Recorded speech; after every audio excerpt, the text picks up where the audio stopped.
Ben de şahit oldum. Çok güzel. Bunu kim aldı? Buyurun. Biz aldık hocam. İyi, aferin. Çok güzel işte. Hani Anadolu'da al fistan, mor fistan diye şey yaparlar ya, bak moru var. İşte Pembesi burada var. pembesi var, beyazı var. Maşallah, maşallah. Yani evet, buyurun. Bronşite karşı ne yapıyorsunuz? Evet.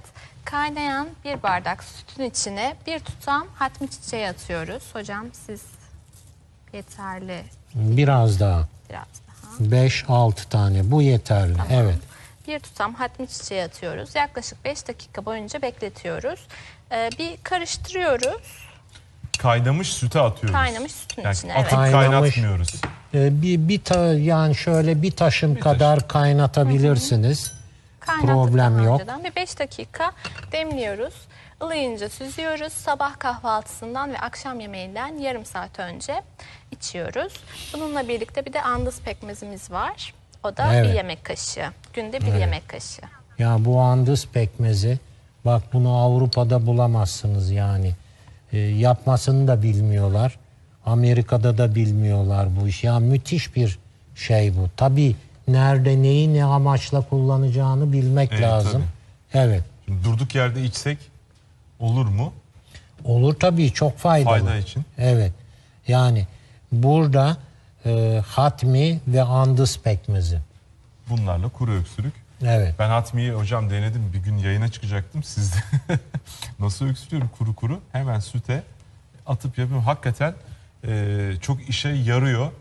Kuru öksürüğü kesiyor. Ama devam etmek lazım. Yani bir süre için kesiyor. Sonra sabah ve Tabii akşam onu dediniz. düzenli bir müddet kullanacaksınız. Yani o gün sadece 2 defa içmiş olmak Yetmez. sizi biraz rahatlatır ama çözüm değildir.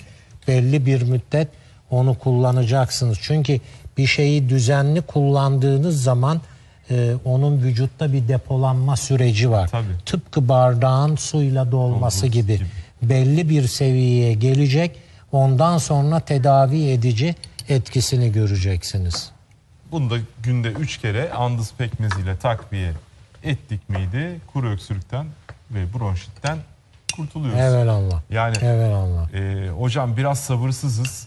Ben kendi etrafımda çok rastlıyorum.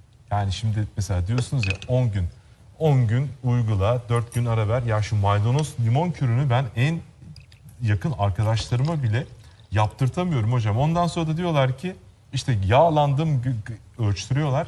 Bu karaciğer yağlanması çok önemli. Evet. Çok insanda var. İşte karaciğer yağlanması çıktı. Diyorum yap. Kim yapacak onu diyor. Her şeyi kim yapacak dersek. İşte emeksiz kazanç yok. Yok. İnsanlar alışmış. Ya hocam bunun kapsülü yok mu? Bunun tableti yok mu? Yok. Yok. Bu iş kapsülle, tabletle olacak iş değil yani. Yani maalesef demeyeyim de biraz sabır ve çalışmayı gerektiriyor. Şimdi buraya kalkarken